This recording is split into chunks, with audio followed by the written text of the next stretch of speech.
This episode contains spoilers. Please listen responsibly.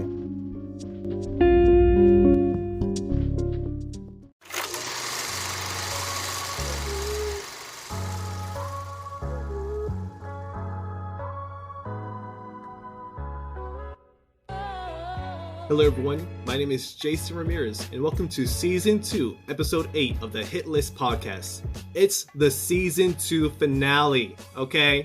I want to say thank you to everyone who has been listening across these 2 seasons. I really appreciate it. This podcast helps me get creative and learn more about films and filmmaking. It's also been a source of social interaction for me, given that I haven't done anything remotely social for more than a year now. So thank you again for letting me do this. I am joined today by a returning guest. She's a software engineer at Amazon. It's Rachel Walter. Hello, Rachel. Thank you so much for coming back and bearing with me again. Oh, Jason, thanks for having me. I feel extra special because I realized I was also last season's season finale. So I'm like, oh, am I just this number one celebrity of this podcast? Like, maybe.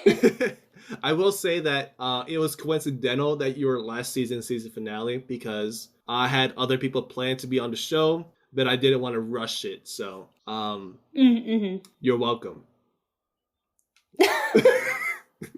I'll take any bone I can get, Jason. So it's cool. I'm super excited to get to talk more about movies and pretend like I know anything about film, you know, compared to you. So. Oh, actually, my last guest, her name's Tabitha. I think I've mentioned her to you. She doesn't watch movies at all, so you might know more about movies than she does. So. Ooh, baby. Okay, so watch out, film degrees. Last time we spoke for this podcast we recorded last summer. Have you changed your viewing habits since then? Ooh, my viewing habits. So actually, I forget if I mentioned this in our last podcast. I used to be more of a movie person and less of a TV person. But then, like, kind of in between last summer and now, I ended up moving away from home, like, in with a roommate. And now, after work, like, me and my roommate are always just, like, tired. Kind of, like, we just want to eat dinner and chill. So then we've been, like, going through TV shows, like, crazy. Like, we rewatched, like, all of Parks and Rec. We watched AP Bio, which I, like, wasn't expecting a lot from. But it was honestly so funny. And like season 1 versus season 2, like you could tell that like the writers like really got creative. You could tell the cast was like really like, you know, like getting the chemistry together. So that was really fun. Like I feel like I'm much more of a TV person, like thanks to my roommate. So I'm glad that you like brought me back to my roots, back to watching a couple movies for our little conversation today. Yeah, I will mention that since our conversation last summer, like our recording actually, I've been more pretentious than ever with the time I choose. Not because of the films, but because of the time invested into each of them. Because a lot of them are 2 hours and more. And so what I do to chill, I've been watching a lot of cartoons. So I'm not sure about this show. It was very popular back in the day. It's called Regular Show. Even though it's called Regular Show, it's still quite popular. I'm being pretentious about that. I remember seeing the like commercials for it on like Cartoon Network in like the way back, but I don't think I ever watched Regular Show. Really? No. I think if you watch like the first few episodes from the first season, if you watch the first season, you'll understand my type of humor. Like the type of stuff that I want to make, because it's like a formula where Mordecai and Rigby, Mordecai is the bird and Rigby is the raccoon. They're just doofuses. Like they do something stupid, their boss gets mad at them, and they try to come up with a solution. And then something outlandish and supernatural or both happens, and they have to try to solve it. Each episode is like 10, 11 minutes, and that's it for every single episode. So yeah, they really do a lot of references to like old stuff. Like I think one of the voice actors, he plays a character who dresses up like one of the characters he played for an anime called Cowboy Bebop for like a Halloween episode. Oh, interesting. So for people who know Cowboy Bebop and Regular Show, it's the Halloween episode. I forgot which one it was, but you'll know what I mean when you see it. So yeah, TV shows. I've been watching a lot of TV shows, mostly cartoons. And right now I'm watching through Batman Beyond, which I have to say is really ahead of its time, but also not in the same way, because they could really get away with a lot more stuff back then in the 90s. Because it's targeted towards kids and teenagers, like early teenagers, but they talk about gun violence. They talk about corruption, political corruption, and even talk about addiction as well. So it's a lot to handle. But do they talk about it? Do they talk about those issues in like a like constructive way, or are they like Glee back in the day? Like, do you remember like Glee would try to talk about like teen pregnancy, gun violence, like being gay and like whatever, but they just like did not handle it that well, like because it was Glee and they had to fit in like a Madonna song like in the plot, you know, like, or was it like actually a really good like, you know, conversation about those issues? I'd say it's more realistic in the sense of like what motivates an addict to commit crimes, if that makes sense, because of the high. Oh, okay. Yeah, so like the latest episode I saw, I think it's from season 2 actually, where the villain, he keeps his victims or his users in like a dreamlike state where they're like in their fantasy land, and the serotonin levels in their brain are really high, and once they get out, they feel really low. And so they had to like pay him more money so they can stay in that dreamlike state, to the point where like the users start committing crimes to get the money to stay in that dreamlike state. So Terry, he's the new Batman. He's like a high school student, which I think it should have been saying college, but whatever. Because like of how they act, essentially. Not how they act, but you know what I mean. Like the situations they're placed in are more like college age like than like high school. Yeah, like I think if it would fit better if they were in college, like at least undergraduate, maybe even graduate, because Terry, the character Batman, he's very athletic and he knows how to fight very well already, and he's only supposed to be like what, 17. But yeah, his friend gets addicted to like the dreamlike state, whatever, and he tells her like you have an addiction, like your family loves you, you just have an addiction. Oh wow, that's intense. So is the cartoons like your main media right now, or is that like your palate cleanser, like you're like watching like, I don't know, The Godfather, and then you're like, I need like a little break, you know, with regular show, or is like that kind of been your main focus recently, is the cartoons? Mostly just like to chill. I also mentioned I don't like The Godfather. As a filmmaker, apparently it's a sin to not like it. Listen, every time that I mention I don't like The Godfather, I automatically have to defend myself. Okay. Oh, I'm sorry. Like, what do you mean you don't like The Godfather? It's one of the best movies ever made. I'm like, I don't know, man. I just didn't really like it, okay? Like, it's what inspired, like, so many things. I'm like, yeah, I get that. I just don't think it carries well in today's age. Well, what do you think is a great gangster movie? Goodfellas. Come on, man. I have to defend myself every time. And I hate that. Sorry, I didn't mean to open the whole cans of worms. I was like, what's a like pretentious-y like film like movie? And I was like, The Godfather. Easy. No, because listen, I went to MC, Montgomery College, for one semester. I made one mention. I just said, hey, I don't really like The Godfather. And the whole class turned against me. The whole class. It is 9:30 a.m. on a Monday morning. Why do I have to defend myself to all of you people who like films? Apparently I like films too. Why are you like coming against me because I don't like one movie? Wow, to be attacked like that at 9:30 in the morning on a Monday. I had to, do you know how far Montgomery College was from where I lived? From where I lived, I had to drive like an hour to get there. So like, not only did I have to get there earlier than everyone else, they're attacking me for some movie that I don't like on a Monday morning. Would it have been better if it was like a Wednesday, or? I think I would have more energy on a Wednesday. If it was 9:30 a.m. on a Wednesday, I probably would have more energy, you know? It's like, I'm in it. Yeah. You're like, no, I just started the week and y'all are all attacking me for this? Come on. Drop class, like. So, I want to talk to you guys. I want to introduce a new segment of the show. I don't have a name for it yet, but if you can give me recommendations, I will take them into consideration. Basically, I want to hear from you, my listeners, and learn about what you're watching. I started this podcast with the intention of encouraging my listeners to cross off films from their watch lists. I even end the show by saying cross off a new film from your list, but I have no way of knowing if people are really doing so. So I started a voice message thing where you can call a number, leave a voice message about a recent movie you saw, and whether you found it a hit or a miss. So people who are subscribed to my monthly newsletter were the first to hear about this. So here's our first caller from Maryland. His name is Brian, and let's hear what he has to say about this movie. Hey, this is Brian leaving a message for the podcast, for Jason's podcast. Just wanted to talk about a movie I've recently crossed off my list, which was Snowpiercer. Was a movie, it received critical acclaim back in, I believe, 2013, starring Chris Evans. I think this is one of these movies that started off really well, was great at the time in 2013, and just hasn't aged great, just hasn't aged well. It feels kind of like a more poorly produced Hunger Games. But that's my movie I've recently crossed off my list. Didn't love it, but wanted to support the channel and give you a call. Have a good one. Bye-bye.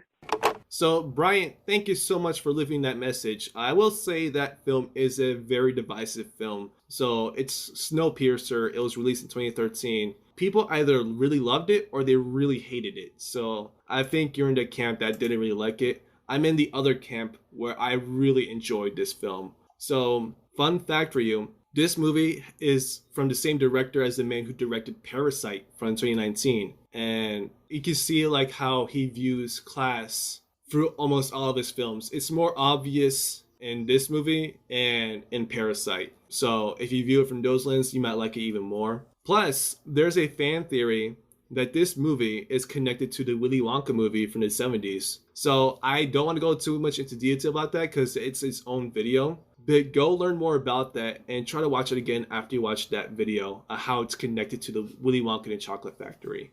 Rachel, do you know what movie he's talking about? I know of it because Jason and I are like friends in real life outside of just me guest starring on his podcast. And sometimes we'll have like little film watch parties together, like using like the Netflix party plugin, or I think Amazon Prime Video has like a built-in like stream together like feature, and that was one of our options at one point of like what movie we wanted to watch. And instead I think we watched that weird one about like the Aztec curse or whatever. What was that movie? I think it was Vibes. Yeah, Vibes. Yeah, Vibes. So I don't know if that was a win for us or an L for us, but no, but I mean, if I'm going to be honest about like who I am, my thoughts, if it has Chris Evans in it, I'll probably enjoy it just for the basic fact that I get to see Chris Evans' face. And that's my thoughts. I saw this movie also because of Chris Evans, not knowing it was directed by a South Korean director. And there's also Korean spoken in the movie. So it's like, I think it's like 75% English, 25% Korean. I may be wrong about that. But I was happy to see like the diversity of like the languages spoken in there. Also about this movie. This was distributed through the Weinstein Company, previous owner Harvey Weinstein. Awkward. Yeah.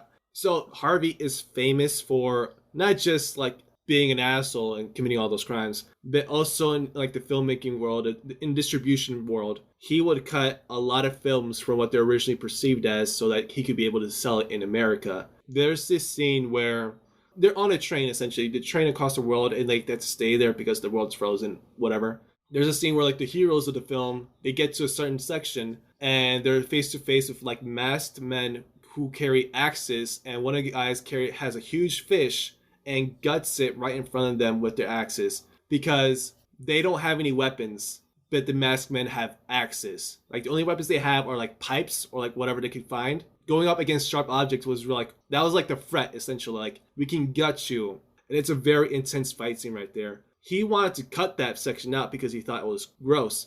And then the director, he said, Harvey, this part is very special to me because my father was a fisherman. And Harvey's like, well, family's very important to me. You can leave it in. And the guy who was with him is like, is that true? No, I fucking lied, man. I want to keep that in. Oh my gosh. I love this director. Oh my God. I was like, bro, this man is my hero. It's like, no, man, I fucking lied. My father was never a fisherman. Oh, man. Harvey Weinstein's like, pause, let me read the Wikipedia article to fact check you. Like, I'm really glad he was able to lie because I really like that scene. Thank you, Brian, for calling in. I really appreciate you for leaving that message. If you want to leave a voice message on like a recent movie you've seen and whether you found it a hit or a miss, you can call 301-778-8235. Leave a voice message about a movie you've recently seen and you could be featured on a future episode.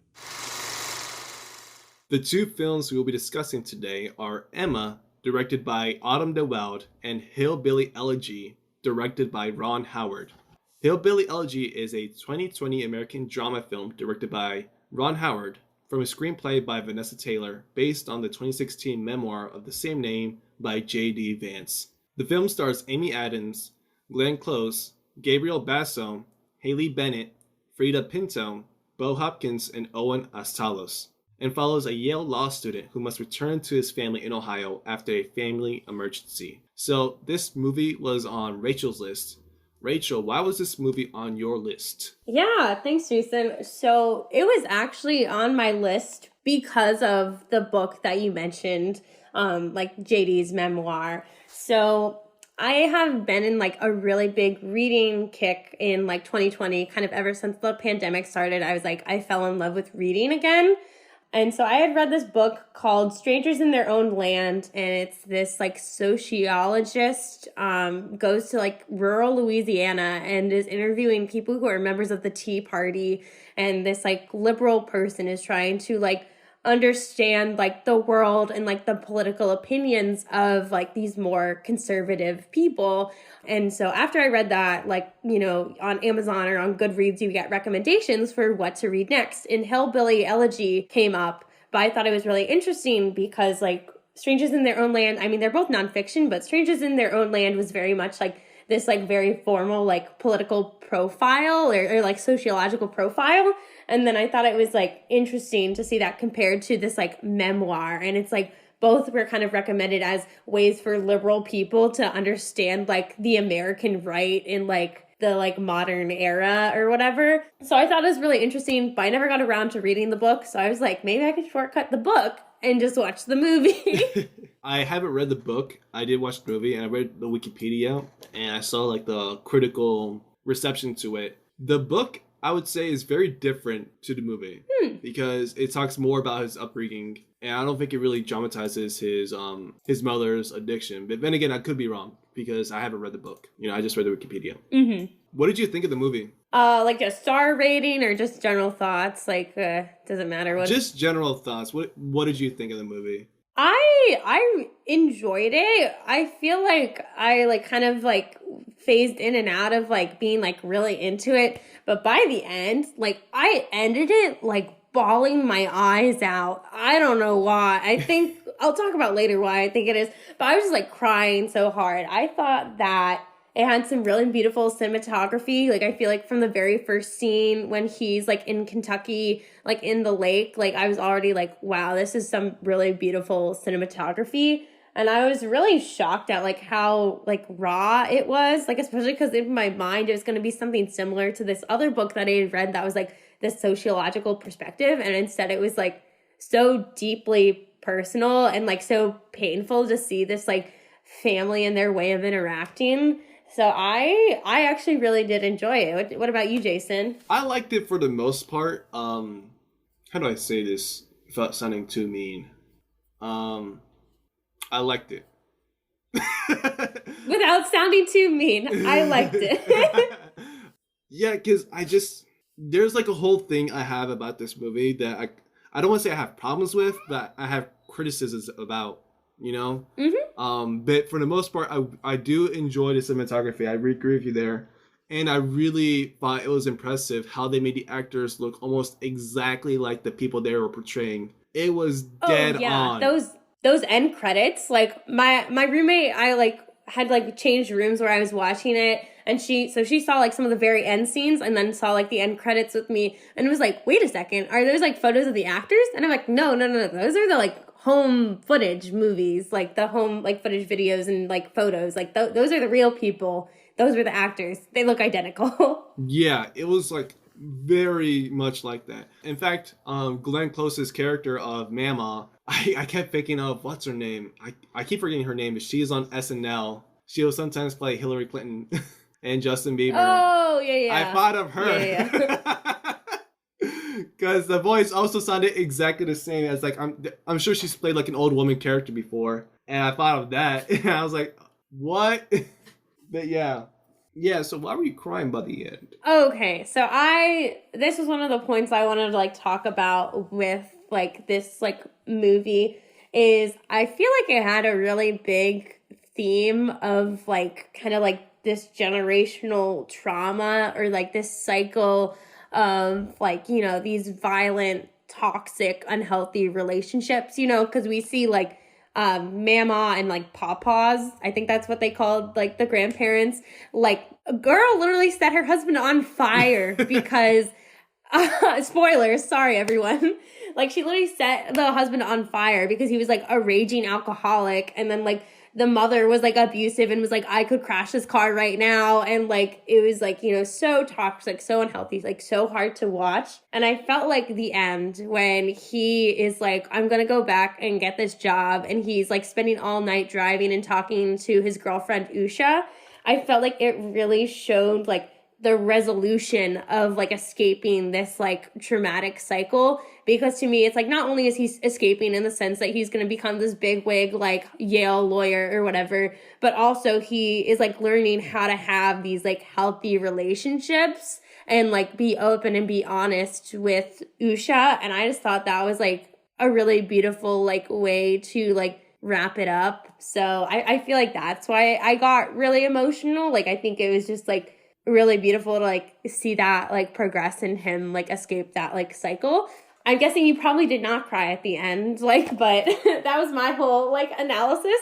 I did a little bit. Like I don't want to say like I didn't cry. I did a little bit. When you're talking about like escaping the cycle, I just thought of like the tunnel they had to go through to get into the town and get out. Because I always thought like whenever they go through the tunnel, it's like they're going to another world, and when they get out, they get back into another world or whatever. Oh, I like that. Mm-hmm. If you see like in the beginning when they go back to Ohio, they had to go through that tunnel, and when he comes back to Ohio to help his mom, same tunnel, and they actually like make an emphasis of like showing it's like a different world. And when he gets out slowly, so like you see a little bit of the tunnel as he's going through. So I like those parts of like showing like the transitions in between like the different worlds right there. As far as like the ending, I wasn't a big fan of the ending. Like I thought it was a good ending, but when they show like the what happens to the characters after the events in the movie, like this person went on to become a lawyer or whatever. Like that, I don't know what it's called, but like I think you know what I'm talking about. Yeah. They mentioned that his mom has been sober for 6 years now,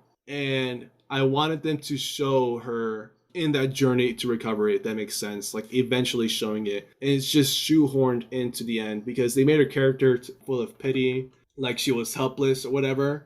But she eventually recovered, and she's sober. She's been sober for 6 years now. So I wanted to see that part of it. Like, what was her moment of like getting better, if that makes sense? Because I understand it's JD's story, but it's also like his family story as well, you know? I didn't want it to be set out to be like the savior for the family. Well, see, I think that's interesting because I like had a note where coming to this, I thought it would be mostly about JD because it is his memoir. It is like his like, I don't know, like final, like, I don't know, becoming a lawyer, like coming at ease like with his family or whatever.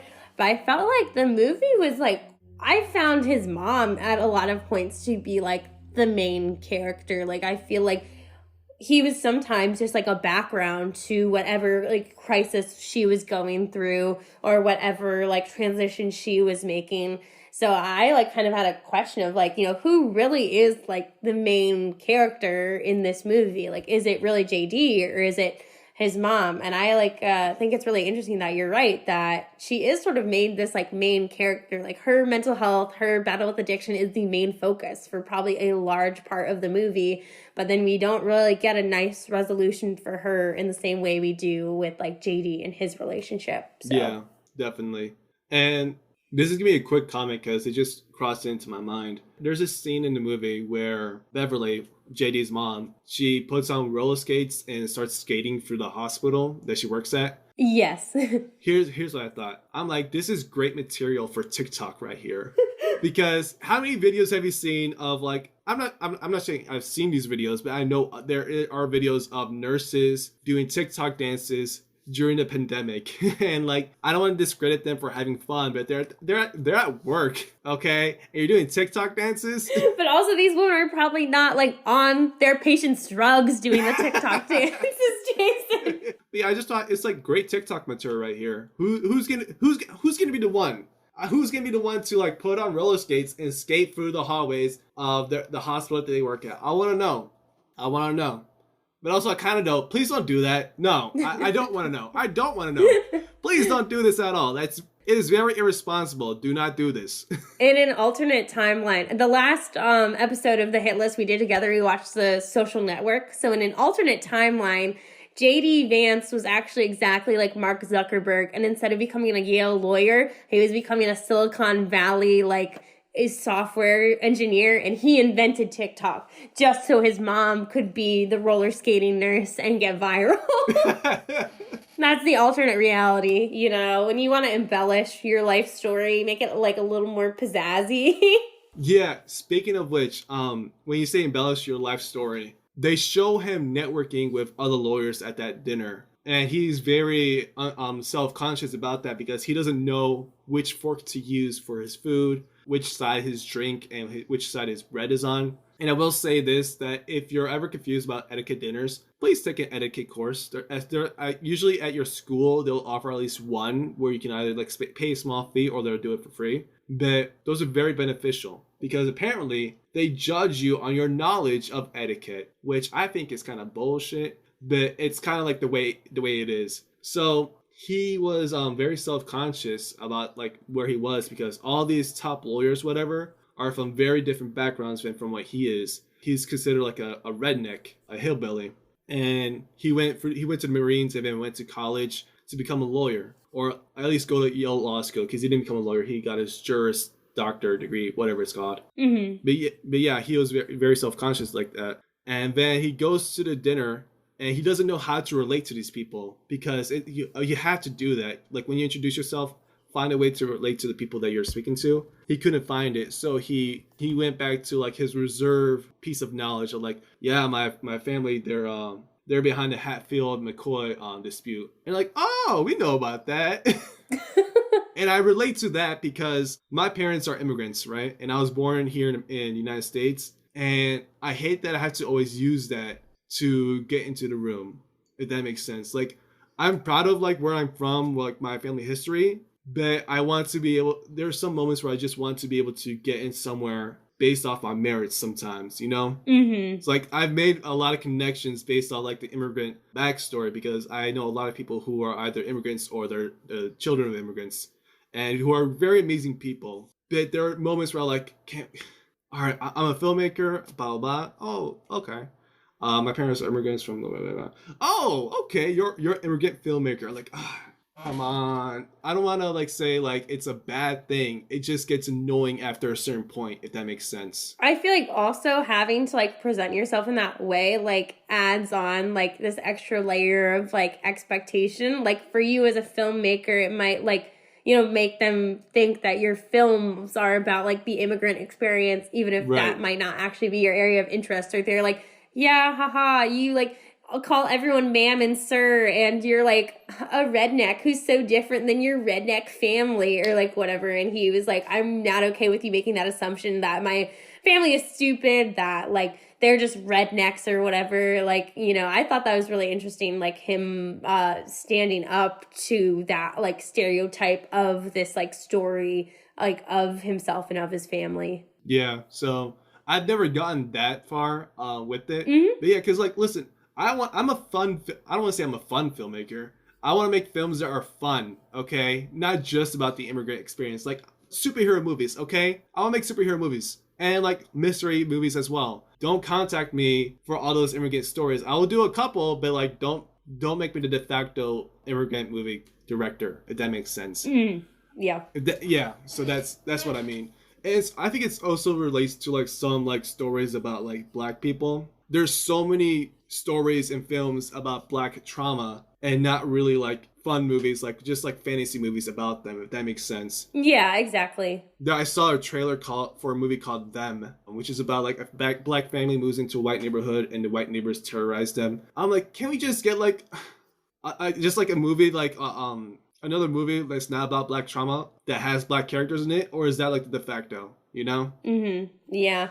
And I've heard the same thing, like I have a lot of friends who are in the LGBT like community, and they're like every like film about someone who's like gay is all about the trauma of having to come out, or like of being like outed when you're not ready, or like being hated by your family. And they're like, can we not just have one like happy love story, you know? Or can we like have one movie where we aren't like, you know, the like random side friend who's sassy? You know, I feel like in general, like so much of film needs to like, you know, better represent like the whole range of stories about like these underrepresented groups. But what a weird tangent for a movie about white people. Well, I will say it's like a forgotten segment, not a forgotten segment, but like a very neglected segment of white people, if that makes sense, because they're the most neglected part of like that demographic. For sure. Yeah. I want to talk about like the reception to the book that the movie's based on. So there were some people who liked the film, who liked the book, saying it's like, oh, it's the American dream, he really brought himself up. One person who I would say is like very similar in background to J.D. Vance would be Abraham Lincoln, because he was also from an Appalachian area and he grew up dirt poor, like very poor. For those of you who don't know, he was so poor that when his mother died, his father left him and his sister at their house and like out in the woods, went to find another woman to marry, and when they came back, he was basically a feral because he was like 9 at the time when he left his son there by himself. And there was no floor, there was no door, there was nothing. Oh my God. He was a self-learner. He read every book he could get his hands on, even walking miles to get like the nearest book to read while he was like working as a clerk. So that's like the closest person I could think of in terms of background of J.D. Vance. And then he eventually like failed so many times to become like a politician, or like run for office. He eventually got one, but he didn't do a good job from that one time. And he eventually became president of the United States, did all that stuff, and unfortunately was assassinated. So closest guy I can think of. Are you predicting the future of J.D. Vance now? Like I hope not. I hope not, because Abraham Lincoln was a lot smarter than J.D. Vance. Sorry, J.D. But no, don't say that. His mom was the salutatorian, Jason. So his mom was second best, is what you're saying. So basically, the book was very much admired in like both like in the spectrum of like political left and right. It was mostly in like conservative area. American Conservative is like a website, and a blogger named Rod Dreher, he expressed admiration for the book because he said that Vance draws conclusions that may be hard for some people to take, but Vance has earned the right to make those judgments. This was his life. He speaks with authority that has been extremely hard won. And then the next month, the same guy posted why liberals love the book. But in contrast to that, Jared Yates Sexton of Salon, he criticized Vance for his damaging rhetoric and for endorsing policies used to, quote, gut the poor, end quote. Because he argues that he totally discounts the role racism played in the white working class's opposition to President Obama, which, by the way, he talks about Obama politics in the book. Oh, interesting. Yeah, so, and also Sarah Jones of the New Republic, she mocked him as the false prophet of Blue America, dismissing him as a flawed guide to this world, and the book was little more than a list of myths about welfare queens repackaged as a primer on the white working class. And also Bob Hutton of Jacobin wrote that Vance's argument relied on circular logic and ignored existing scholarship on Appalachian poverty, and was primarily a work of self-congratulation. Ooh, those are some fighting words. They were. But here's the thing. The book also provoked a response in the form of an anthology called Appalachian Reckoning, a region response to Hillbilly Elegy, edited by Anthony Harkins and Meredith McCarroll. And the essays in the book criticized Vance for making broad generalizations and reproducing myths about poverty. So yeah, those were criticisms to his book, because he made some broad generalizations about like a lot of poor people, because he said when he was working, so comparatively, he feels that economic insecurity plays a much lesser role in social rot. To lend credence to his argument, Vance regularly relies on personal experience. As a grocery store checkout cashier, he watched welfare recipients talk on cell phones, although the working Vance could not afford one. His resentment of those who seemed to profit from poor behavior while he struggled, especially combined with his values of personal responsibility and self-love, is represented as a microcosm of the reason of Appalachia's overall political swing from a strong Democratic Party to strong Republican affiliations. Wow, can't believe he's that person that's like how dare this poor person have a cell phone? Like, oh man, so it sounds like, even though I was like, oh, I'll watch the movie to get around reading the book, it sounds like in order to like join in this heated like debate, I might still have to read the book and the follow-up anthology. Yeah, because I really hate those arguments. Like, it's very similar to like the unemployment claims that the unemployment arguments that came up last year and I guess into this year. Oh, with the like stimulus checks? Yeah. Along with the stimulus check. So like, how come this person is getting paid $600 a week for being unemployed, but I make less than that at my job? And then like they completely missed the point, like, because they're paying you less at your job. That's why.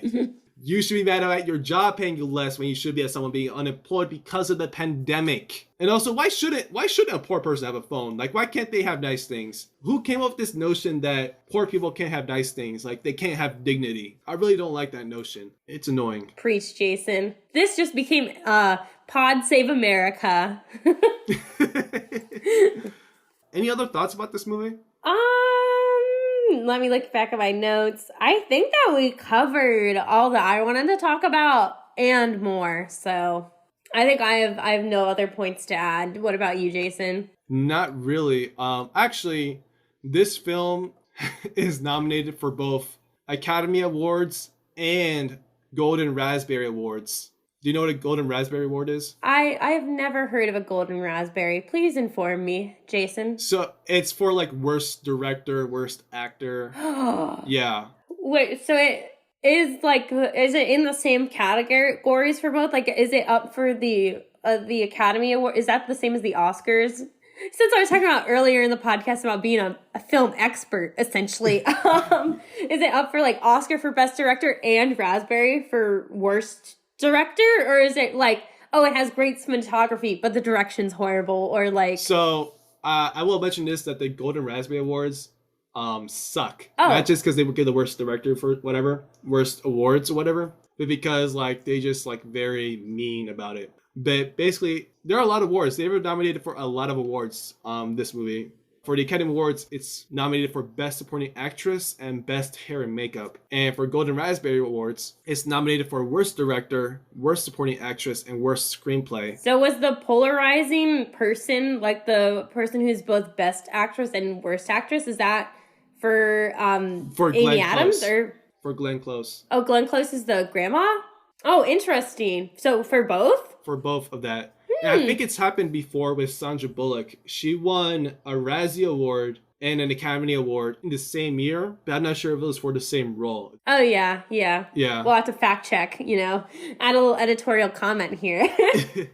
But the thing is, she actually showed up to the Golden Razzie Award. So, like, whenever people are, like, nominated and they win a Razzie Award, most of the time you don't want to show up to be, like, the worst director, right? Yeah. But there have been very few who actually have shown up. And when she went up to like accept her Golden Razzie Award, she said, "Y'all better shut up before I read the whole script to you of this movie you just nominated me for and gave me an award for." And they actually did. They let her speak. I love that energy. Wow, I love that energy. Because Wow. in the same year, she won a Razzie and an Academy Award. So like, y'all just hating. And they've been like historically known for like doing like worst actor for a lot of films about women, essentially. There's a movie called Showgirls that did terribly in the box office, but did very well in the rental office because it was in the 90s and back when people could like rent VHSs. Yeah. I think that director also showed up for like that one. And they're just It's so sad that both, sorry, I was just going to say it's so sad that both probably like the Razzie Awards and the Academy Awards probably have like the same ratio of like men and women. Like, it's probably like, because I feel like, I don't know if this is true. This is just kind of like something I've heard is that like movies from like directors of color or like directors of like maybe like foreign films, like they can never make it to like the best picture award. They can only make it to like the best foreign film award or, like whatever. Like it's much harder for these people from non like white male backgrounds to do well at the Oscars. It's like so funny that it's like the same where like the Razzie Awards are like, we hate women too. Yeah. Two things actually 3 things. It has more good awards, like nomination awards, than it does bad. Oh, interesting. 10 institutions have like given them nominations. As far as Golden Raspberry Awards, I'm seeing right here for this year's nominees. For Worst Actress, they have both Anne Hathaway and Katie Holmes for being the worst actress in 2 different movies each. Do they just like hate Anne Hathaway? Like, I don't know. I don't get why people don't like Anne Hathaway. I thought she was good. Yeah. There was a period of time where like people didn't really like her on the internet, and I'm like, why? Like, what has she done to you? What, giving looks, like serving looks and like serving great movies? Is that all? Like Ella Enchanted, great. The Princess Diaries 1 and 2, great. Fantastic. Dark Knight Rises, she was phenomenal in that one, even though that movie wasn't great. So I don't get it. Sometimes people wake up and they decide to be a hater, so whatever. That's like majority of people about Batman vs. Superman, Dawn of Justice. I still don't get why the movie gets so much hate. They just hate. Third thing, this movie made me learn about the existence of the AARP Movies for Grown-Up Awards. This movie? Like Hillbilly Elegy? It's also nominated for that? Yeah, so I didn't even know that the AARP had like a movie award like institution. Wow, neither did I. Suddenly this is an educational podcast. It's nominated for Best Supporting Actress for Glenn Close and Best Intergenerational Film. I'm sure there's so many competitors, for the intergenerational film category. And now a word from our sponsors. Now back to the show. Emma is a 2020 period comedy drama film directed by Autumn de Wilde from a screenplay by Eleanor Catton based on Jane Austen's 1815 novel of the same name. The film follows the story of Miss Emma Woodhouse, played by Anya Taylor-Joy, a wealthy and elegant young woman living with her father in Regency-era England. Something of a queen bee in her sleepy little town, Emma amuses herself with matchmaking and meddles in the romantic lives of those closest to her. In this glittering satire of social class, Emma must navigate her way through the challenges of growing up, friendship strife, and misguided matches before she can recognize the love that has been there all along and earn her happily ever after. The film stars Johnny Flynn, Josh O'Connor, Callum Turner, Mia Goth, Miranda Hart, and Bill Nighy. This was on Jason's list. So, Jason, why Emma?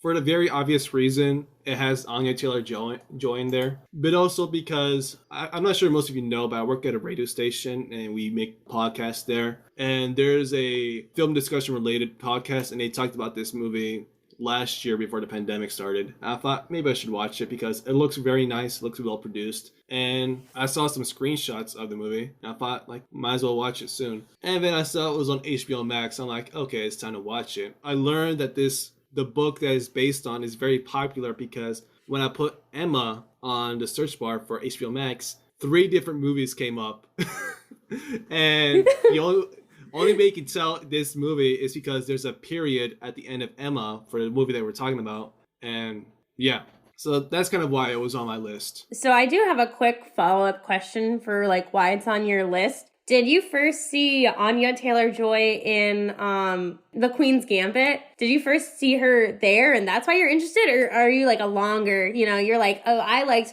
Anya Taylor-Joy before she was cool?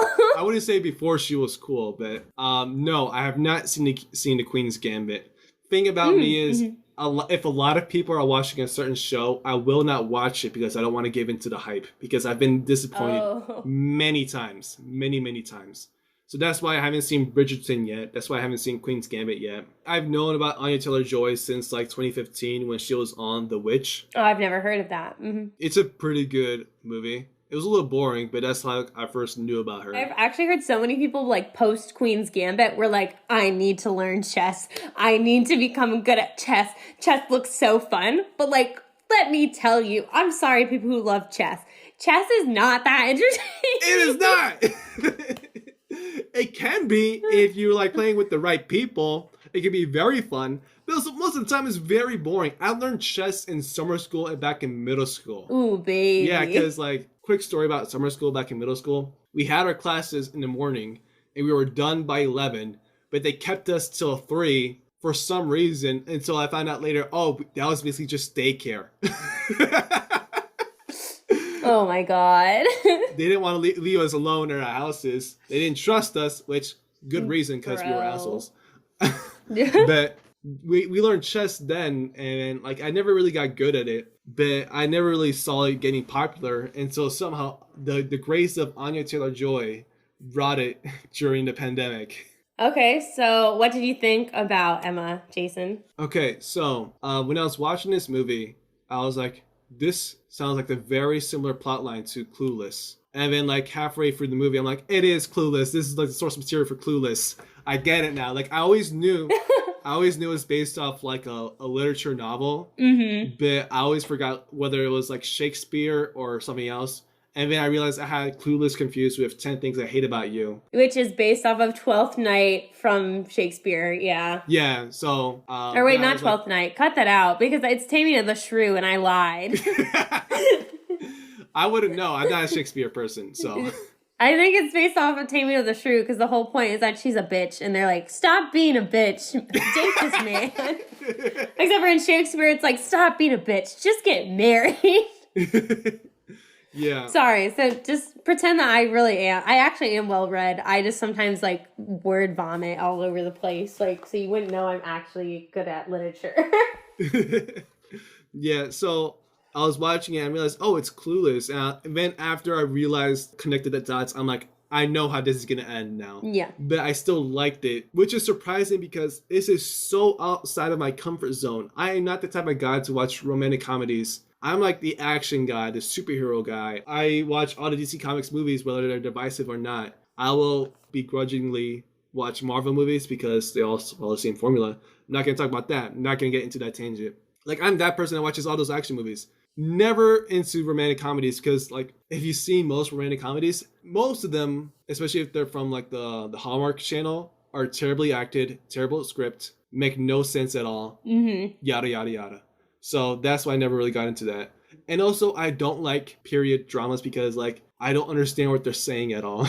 Like, they're speaking a language I don't understand. So I had to watch with captions on. Which, by the way, I did watch this movie with captions on. Otherwise, I would not have understood it at all. It's okay, dude. I always have subtitles on. I'm just going to say it's, like, funny because I feel like I'm in the, like, exact opposite category. I love, like, rom-coms. I love, like, period films. And I literally have a note that I want this to be good because my standards for these like literature adaptation period pieces is like Pride and Prejudice 2005, like so good, like absolutely amazing. And then also Little Woman in 2019. I don't know if you saw that. Little Woman's actually the last movie I saw in theaters pre-pandemic, so an extra special place in my heart.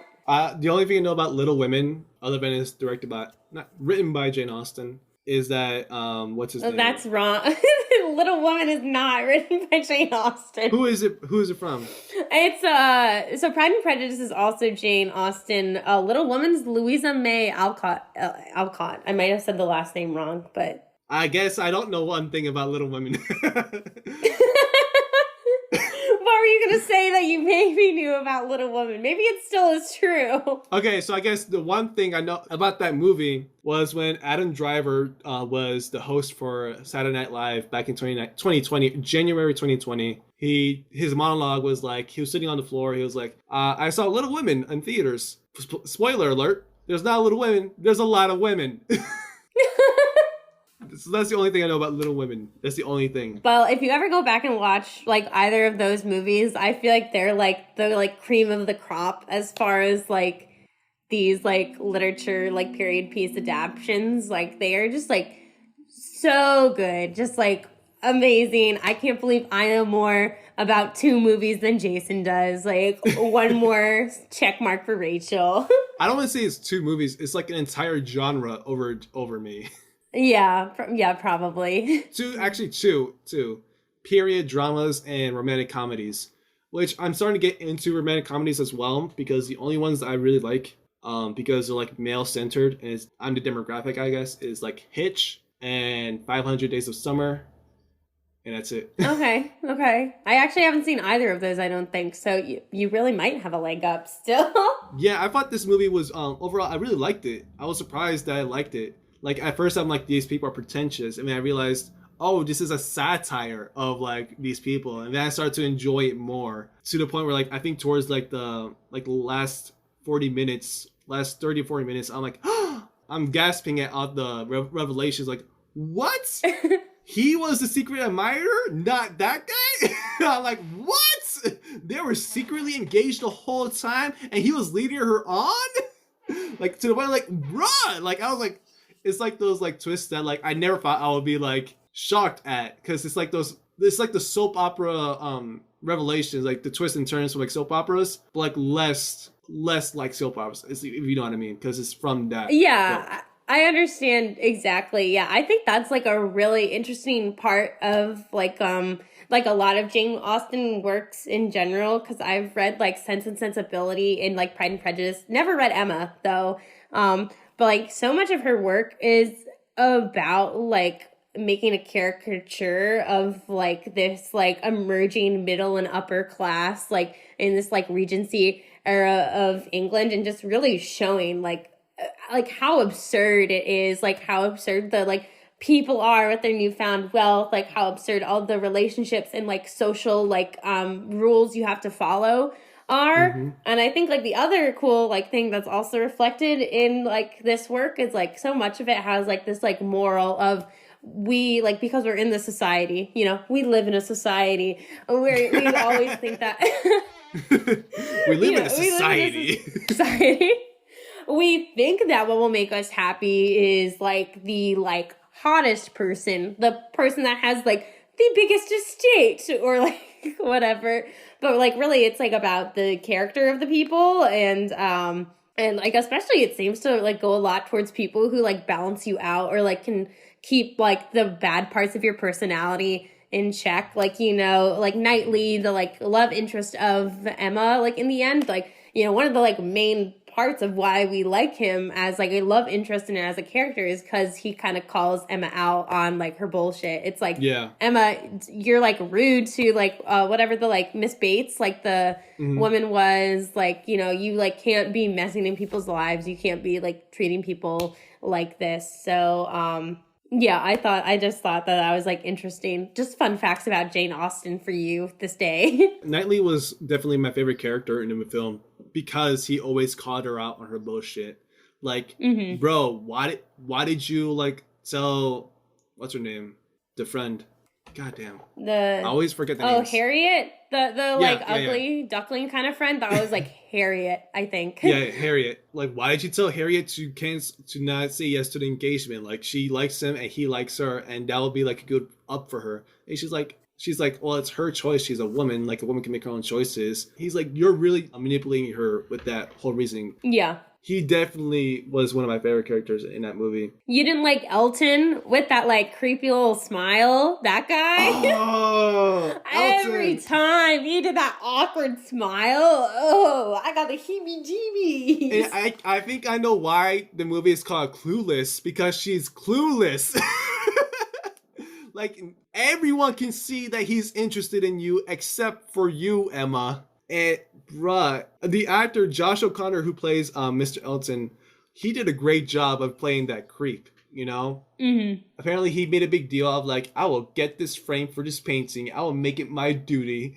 And then he like, once he gets it, he makes a big deal, way too much of a big deal. He went extra on the both the frame and the presentation of the frame. And he like unveils it, and it's like doors are closed. And then you open it, and music plays when you see it. Like, why did you go this hard on this? You didn't need to do it, and it's kind of ugly, to be honest. That, like, cute little green box. Like, yeah, what a time to be alive. Imagine, like, instead of getting nudes, you just get sent, like, a like, fancy box of, like, a photo of yourself. And it's not even a photo, it's a Send painting. fancy frames only. I guess I can kind of relate to Emma because unlike her, I'm self-aware of my selfishness. Okay, I can be very selfish, and I tend to say rude things without thinking about it. And I've had to really learn how to hold my tongue. An example, I will give you an example. You may see me differently because of this. Oh boy. I used to work at Bath and Body Works, right? And they're known for like their high turnover because it's retail. But the reason why it's like that is because they keep changing the managers. And I was fortunate enough, like when I first started, the managers we had were very good. They knew how to do their jobs. They knew how to get everyone to do everything quickly, and they were likable, right? And then they were fired, and some other people were brought in as managers. Most of like the top sellers, but top sellers usually don't make great managers. Just because you're good in one skill doesn't mean you're good in another. Yeah. Anyway, so then one night I'm there for a floor set, which is basically we have to change the floor set because we have new designs, new items to promote, whatever. And it's usually an overnight thing. And like I'm joking with everyone, like when we're getting started because everyone's coming in. And the managers are like, oh, he was never like this when I'm gonna switch the names. He was never like this when Violet and Emma were here. And like, because the difference is I actually respected Violet and Emma. And everyone was like, wow. That's exactly the reaction in the movie when it's like, huh, you only say 3 boring things. You never stop at 3 though. I was like, bruh.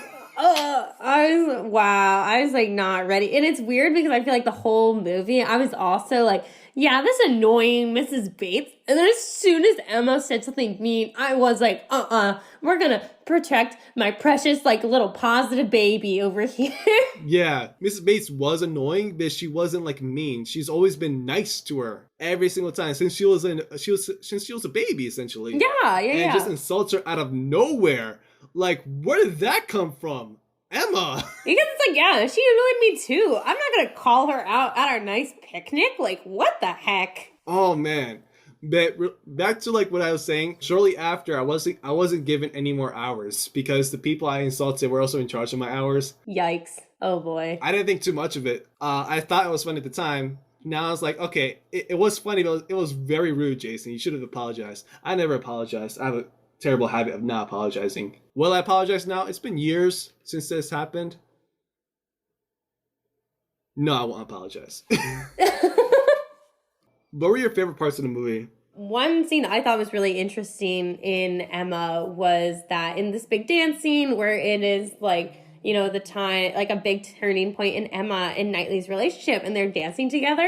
If you watch back that scene, everyone is wearing gloves except for Emma and Knightley. And like, if you know anything about that time period, that's like, ooh, so scandalous. And then it kind of like ends that like dance scene with like them like kind of holding hands on her like waist. And I just thought that was like a really cool detail, like the like gloveless hands kind of part of it. But also like it ending on just that like frame of them like touching hands like on her waist, like because they were dancing. It reminded me of a conversation like my roommate and I had just like prior to watching this movie. And it was about like the male gaze versus like the female gaze. Like I think she learned about it from TikTok. So sorry, whatever TikTok content creator like is like, you know, like trademarking the term female gaze. But it's basically like a lot of like movies are filmed from like the male gaze and really focused on like these like physical aspects of like women's bodies. And then because men are like predominant in like the film industry as like directors, cinematographers, writers, whatever, a lot of times like even like romantic movies will be filmed from like the like kind of male gaze perspective. Like it'll just like reverse the male gaze onto focusing on like some dudes like buff arm muscles or whatever. But like in reality, women are like more interested in these like finer details. And like speaking of like Pride and Prejudice from 2005, like apparently that was given as like a prime example of the female gaze. Like it's not so much that like Darcy or Knightley or whoever is like super buff or like crazy attractive. It's like the little details of like how they like care about each other and are like these like small moments of intimacy. And I thought that like the hand on the waist, like both me and my roommate just like gasped when we saw that. We were like, oh my gosh, like what a turning point. Like you could feel the intimacy like because it was very much like that like female gaze moment. So I just thought that was like interesting. I really enjoyed like that scene, that turning point. Did you have any like favorite part of the movie? I don't think I've necessarily had like a favorite part in a movie. I think I overall liked the whole movie because Anya Taylor-Joy, she does a very good job of portraying like a kind of like a mean character, but also like likable in a way, if that makes sense, which is not a very easy thing to do. Yeah, definitely.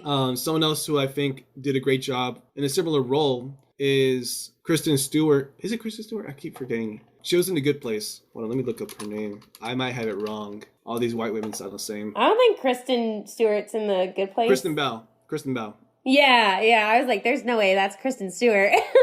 So Kristen Bell, she plays a selfish woman who died. She has to like both be likable, but also likable to the audience, but also very mean to the characters, if that makes sense. Which is like, yeah, like she's very deeply flawed. Yeah. A very hard balance to like manage, but she did a very great job of doing that, and I think Anya did a good job of doing that as well. Because as selfish as she was, like I still kind of liked her portrayal of Emma. Yeah, I really like the costume design and like the cinematography of this movie. It kind of makes sense because this movie is the directorial debut of Autumn de Wilde. Because before this, she was photographer mostly for like musicians, and she's also done like music videos. And she's also mostly done like portrait photography. She's really good at making the characters look good. The characters look very good wherever they are, whether it's like in light or in dark. She makes them look good. Especially, what's his name? Martin, the character Martin. He just looks sad all the time. Like Harriet's love interest, right? Yeah, he does. Yeah, he does a very good job of doing that, but he still looks good in his clothes.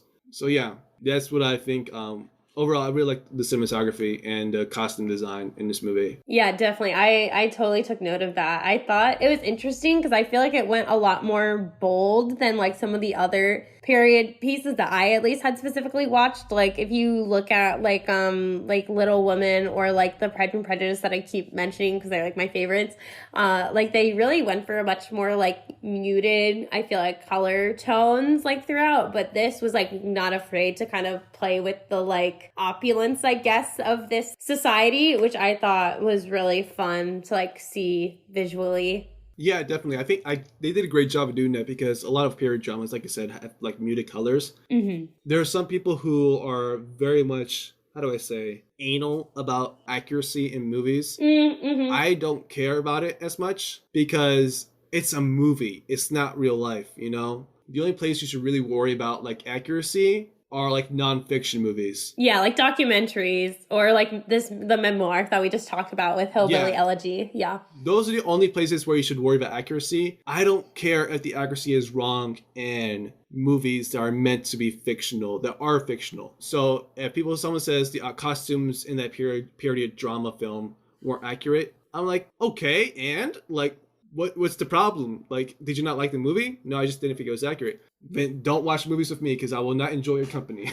Yeah, it's like those are two different categories of judgment. So definitely. Like there's this one guy. I already told you know who this is. We were watching The Mummy, and this one dude was watching it with us, and he said the swords that they're using are more used in the Roman era, like with Romans. Oh yes, I remember this story. And it shouldn't really be used in Egypt. And I'm refraining from going off on this dude because one, Italy and Egypt are on the Mediterranean. So if there was any chance of like swords being interacted between the two, I guess like there could be some chance that like the Egyptians took some influence from the Romans to make their weapons and vice versa. And two, it's a fucking movie about a mummy. What the fuck are you talking about? Sword accuracy? Sword accuracy? You're fucking worried about the swords in a mummy monster movie? What? Bro, oh my god. And that wasn't the only comment he made. He also said, like, because there are beetles in the movie that, like, eat the humans. He's like, well, what's their food source? What's their food source? In a mummy movie? in a movie about a mummy coming back from the dead to resurrect his girlfriend. You're talking about the food source for the Beatles? Oh! Oh my god. Suspend your disbelief, dude. Grow up, dude. Grow up. There are two types of fans of movies, or like in general, any media. There are the fans that lash out at the authors for like the characters. I'm the guy that lashes out at the audience for like criticizing the author, like for like stuff that's like needless. Like, you're worried about a fat dude in a fantasy series where there are dragons? Are you serious right now? Like, this is based off like, what's his name? Sam Tarley. That's the character's name. The actor who portrayed him said that someone came up to him and said, like, I like the movie, but it's not realistic that you're still fat because like you'll be losing weight. If Sorry, you in what movie? In Game of Thrones. I'm sorry, in Game of Thrones. Oh, Game of Thrones. Oh, okay. Yeah, I've never seen Game of Thrones. Never hopped on that bandwagon. You don't need to. You don't need to. That's what I've been told. Okay. But yeah, so I'm like, I don't know who this character is. So Sam Tarley, he came from royalty. He came from basically royalty, but his father disowned him because he's like a nerd. He's like a fat nerd. And so he sent him to the Watch, which is like the border between like the North and the South. And they fight ice zombies over there, right? And there's also dragons in the show, right? And but all that matters is that this man is fat. Yeah. He said, I don't think it's really realistic that you're still fat. Shouldn't you be like exercising if you're at the Watch? And he said to him, in a show about dragons and ice zombies, you're worried about why my character isn't accurately like fit. Like, what? I'm that type of guy. I've heard like similar critiques about like representation of like people in color in films. Like, it's like, okay, we can imagine a dragon's here, but we can't imagine a black person can be like a knight. Okay, like go off. Like, so yeah, just interesting stuff, I guess. But yeah, that's my little rant on quote unquote accuracy. I'm doing air quotes, accuracy in films. And in relation to this, continuity errors. Okay, I didn't see any continuity errors in Emma or in Hillbilly Elegy, which I think they did a pretty good job of like doing that. But for those of you who don't know, a continuity error is when there's a sequence in the film and there's something that's off about one shot, but that's not there in the next shot. So, for example, in The Mandalorian, there's a shot where there's not an extra, but a crew member in the background, and next shot he's not. And that's like a continuity error. Not really continuity. I think it's like more a blooper or whatever, but it was left in the final film, in the final product.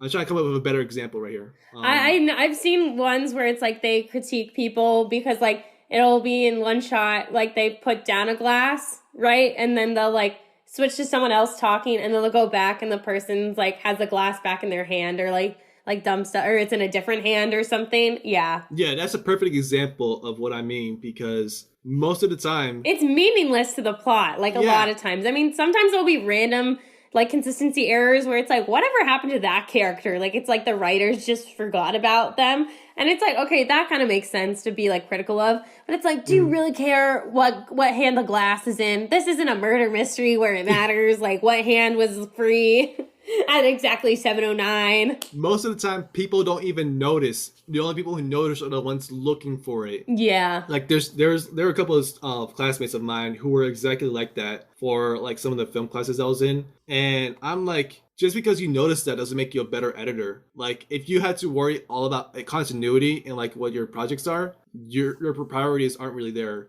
What's his name? I keep forgetting names, but there's like a book called In a Blink of an Eye, and it's from the guy who edited the movie Apocalypse Now, and he says the order of like priorities for your editing should be story first. That is like 60% of what you focus on, and then everything else afterwards. Yeah. So if the movie is still following the story based on the editing, and there's like one continuity error, then their priorities were right. If it wasn't, if it was basically focused only on a continuity and not the story, then the priorities weren't really there. So speaking of like fan criticisms of media, like it's funny that this hasn't come up, probably because neither of us have read these books. But what do you think of the critique about the book is always better than the movie? What do you think about like that whole conversation around like film and media? So I used to be very much the book is way better than the movie. Mm-hmm. But I've kind of grown into like, well, it depends on what you're doing, because the media is so different. Because in the book, most of the time you're in the protagonist's head. In a movie, you can't really be in the protagonist's head, right? I was gonna say, but sometimes I feel like a movie is like better for like the world building aspect. Like, right. There's some stuff where like you might not be able to picture like some like futuristic building or whatever, but then like you see it and you're like, oh, like, or whatever. So yeah, for me it depends. Like that's my answer. It depends on like the book and the movie and what they're each trying to achieve. So, for example, I'm trying to think of like a book to a movie. I can't think of one. Even though there's thousands. Yeah, there are thousands. I can't think of a single one. Let's think of Lord of the Rings. Okay. There's a character who's not in the Lord of the Rings at all that the fans really wanted to be in there. But Like in the Lord of the Rings movies, you mean? The movie. Okay. There's a character in the book who is not in the movies, and some of the fans were disappointed about that. But the fans of the movie didn't really notice, because if they put the character in the movie, it really wouldn't have mattered in the end, if that makes sense, because it wouldn't have added to the story. It's called The Law of Economy of Characters. It's the basic premise of like there's only so much time in the movie to have all these characters that each have to have their own screen time. So you can't have any unnecessary characters whatsoever, like at all. So all the characters in the film had to be necessary to the plot, to the story at all times. Maybe that's why some characters didn't make the cut for the movie. There are some decisions where it was a great plus to the movie, and I'm sure there are many where it was a great discount to the movie. I can't really think of one, because like I didn't think about this conversation beforehand, so I didn't prepare for this. But yeah, I'm sure it really depends on like who has read the book and either really likes the book or really doesn't like the book, or they have a different vision or for the way it should go. So that's my answer. It depends. So, fun fact, this movie was nominated for 6 awards for costume design and won 1 from the Chicago Film Critics Association. Solid. Goes with our love for the costumes, so. Mm-hmm. And it was also nominated for 2 awards for hair and makeup. And everyone looked really good in this movie, so I think it's like a well-placed nomination, and I hope they win at least a couple of them. Yeah. Mm-hmm. I also like the little moments of like comedy that happened in the movie, especially with like the servants, because they did a great job of like trying to do their job, but also trying not to like be bad at their job. The one thing I can think of is when Knightley goes into the room and he's frustrated. He takes off his shoes and his jacket and he just lies on the floor. And then like one servant walks in and then walks back out and just closes the door. That also, I think the best one was in the last scene when Knightley and Emma are like making out on the couch. Like the 2 servants who have been around all movie are like, oh, and then they like turn around like to be like, oh, we need some privacy here. Like this also might be the working class in me. I was waiting for the revolution in this movie. Okay, you want it to be like Les Mis. I was waiting for like the one character who was fed up with the class system, with the Regency era class system, and was like, "I'm tired of serving you, and I'm tired of your drama. You know how many times I've listened to your drama? I am your horse rider, okay? I've listened to everything. I don't care about you. I don't like you. I want your money, but I don't like you. I just want to be rich enough to go to the fancy hat shop like you do." The amount of scenes in that fancy hat shop, oh my goodness. That's like the place to be. That's like, you know, the coffee shop of the Regency era. You see everybody at the freaking hat shop. Also, the fact that like they live such boring lives, if you think about it, they really had to like go the extra mile to entertain themselves every day because they don't have jobs apparently. And no, that's like all rich people. You don't gotta work. You just gotta look pretty and matchmake your friends. Duh. Yeah, it's like the fact that they all go to the same shop, it just reminds me of like what I do. I go to the same stores whenever I'm bored because I don't really have anything else to do these days, honestly. Yeah. The one store I keep going to is Books A Million, even though I don't buy anything most of the time. I'm like, what book could I afford? And most of the time it's not much. The children's book section. Usually those are more expensive. Oh, really? I don't know, I don't go there. Oh. The first section I always go to is the clearance section. Well, $5.97, but what else could I get for $5.97? I could get 5 McChickens, right? well, hey, Jason, next time you go to Books A Million, you have 2 titles to be looking for. Hillbilly Elegy and Emma. I'm gonna be honest with you, I'm probably gonna get Emma. Of those 2, the thing is, I feel like the other great thing about these particular book to movie adaptions is like, honestly, the like source text can be so dry. Like, you know, Jane Austen reading it can be kind of whimsical in like some ways, but it still was written in like, I think your intro said like 1815. Like, yeah, that is definitely like, you know, not necessarily just like light casual reading, you know? So I think that's like a cool thing about these like adaptions that I think it makes it so accessible and like you're having fun with it in ways that you might not have fun, like just straight up reading Emma by Jane Austen. And then you can make an adaptation because it's public domain. You can add zombies to it. You know what I'm talking about, right? Oh, that's a whole other podcast. Yeah, it's like Pride, Prejudice, and Zombies, right? Yeah. I have no idea about that. I know it was a book before because it was based off. It's right up there with throwback to talking about Abraham Lincoln, Vampire Hunter. Wait, have you heard about that one? I think I have it. Hold on, let me look for it. Wait, hold up. I think I see it. Oh, bro, I cannot believe you own Abraham Lincoln Vampire Hunter. Is this how you learned the true biography of Abraham Lincoln that you were telling us earlier? So I bought this for my sister. It wasn't for me. It's right here. Oh, amazing. I see. Amazingly, it's also one of the clearance books that I bought at Books A Million. Wow, how convenient. So that's the end of our discussion here. Thank you so much, Rachel, for being here. I really appreciate you for being back here and bearing with me for another hour and a half. Bro, this one I think went like 2 hours. We really had a lot to say. This is going to be another one that's really fun, on the editing desk. I have to do that. This 2 hours will probably be edited down to an hour and a half, but I don't know the final time code. So before we leave, I want to ask you, did you find the movies a hit or a miss with you? Emma was 100% a hit. I think that Hillbilly Elegy was a hit, but like not as hard of a hit. Like I think I would very much recommend Emma to like my friends. But I think if someone was like, oh, should I watch Hillbilly Elegy? I'd be like, yeah, sure. I wouldn't be like, this is like one that you have to see. But it's like still good. It's kind of like what you said. So I definitely agree with you there. I 100% think Emma was a huge hit, and I was surprised by it because it's not my type of movie at all. I've never considered like Pride and Prejudice or those type of period dramas at all. I never really considered them, and I'm glad I watched this movie because I really enjoyed myself while I was watching it. As far as Hillbilly Elegy, I do think it's a great movie. Definitely Oscar bait. I will say that. Not AARP bait. No, I never thought it would be AARP bait, okay? I never thought that would ever actually exist. Hit or miss, I'd say it was a hit, but just like you, not as hard. Not as a hard hit as Emma. Exactly. Mm-hmm. So where can our listeners find you on social media, Rachel?